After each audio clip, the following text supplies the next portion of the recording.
देखते ही देखते ये क्या हो गया, देखते ही देखते ये क्या हो गया। कल तक खुशहाल थी वो मासूम, अब जिंदगी पर उसके पहरा हो गया।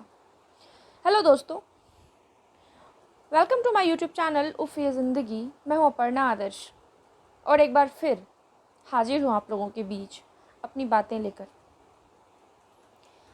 आज फिर कहती हूँ कि हाथरस की उस बेटी का नहीं, पूरे मानव समाज का बलात्कार है ये। इतना बड़ा जुर्म हो कैसे जाता है हर बार बार बार? वो इसलिए हो जाता है क्योंकि हमारे देश में इस जुर्म के खिलाफ कोई सख्त कानून नहीं है। एक दिन में इतने बड़े बड़े फैसले लिए चले जाते हैं, सर्जिकल स्ट्राइक हो जाती है, नोटबंदी हो जाती है और भी कई चीज़ें होती हैं एक दिन में। तो क्या इस इतनी घिनौनी हरकतें जो करते हैं इसके खिलाफ कोई सख्त कानून नहीं बनाया जा सकता? क्यों चुप है हमारी सरकार? क्यों नहीं बोलती? क्यों कोई सख्त कानून नहीं बनती हमारे देश में? हमें जन आंदोलन करना होगा, बोलना होगा, उठकर खड़े होना होगा, मोमबत्तियां जलाने के लिए नहीं।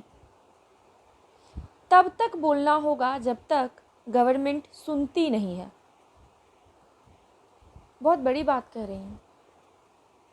कितनी शर्मनाक चीज़ें हैं ये कि लोग सोचते नहीं हैं कि किसी की ज़िंदगी बर्बाद हो गई, 8 साल 10 साल लग जाते हैं केस को सॉल्व होने में, जैसे कि निर्भया केस में हुआ। 8 साल बाद उन लड़कों को फांसी हुई। क्यों? तुरंत नहीं हो सकती थी? तुरंत इसके खिलाफ एक्शन नहीं लिया जा सकता था? 8 साल बाद फांसी हुई मतलब 8 साल तक उन लड़कों के वकील लड़े होंगे ना उन्हें बचाने के लिए। केस चला, लंबा चला।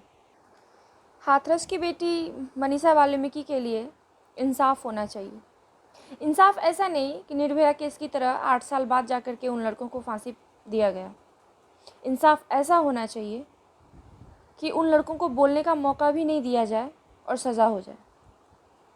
और ऐसे घिनौनी वारदातों पर, ऐसे जुर्म पर पूर्ण विराम लगाया जाए।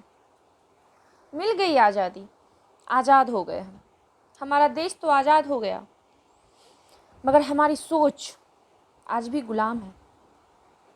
हमारी सोच आज़ाद हो ही नहीं पाई। अगर सोच आज़ाद हो चुकी होती तो आज ऐसे जुर्म नहीं हो रहे होते। आज लड़कियां इस तरह से डर डर कर, सहम सहम कर नहीं जी रही होती, रह रही होती।